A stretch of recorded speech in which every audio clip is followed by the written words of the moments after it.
সবখানেই বিএনপির ঘাঁটি, সবখানেই জামাতের ঘাঁটি, সেখানেই তরুণ প্রজন্ম তরুণ নেতৃত্বকে বেছে নেবে, আমি এটাই দৃঢ় বিশ্বাস করি। না, কোনো প্রতিবন্ধকতা হয় নাই, আমি সুষ্ঠুভাবে জমা দিতে পেরেছি।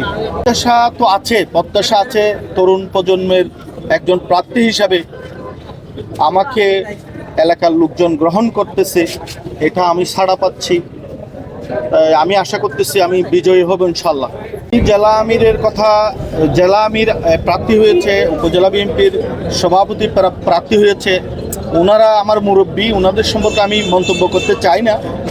তবে আমি আশা রাখতেছি তো তরুণ প্রজন্মের একজন প্রার্থী হিসাবে, আমি একজন আইনজীবী হিসাবে, আইন প্রণেতা হিসাবে আমি ভূমিকা রাখতে পারবো, এলাকার উন্নয়ন করতে পারবো ইনশাল্লাহ।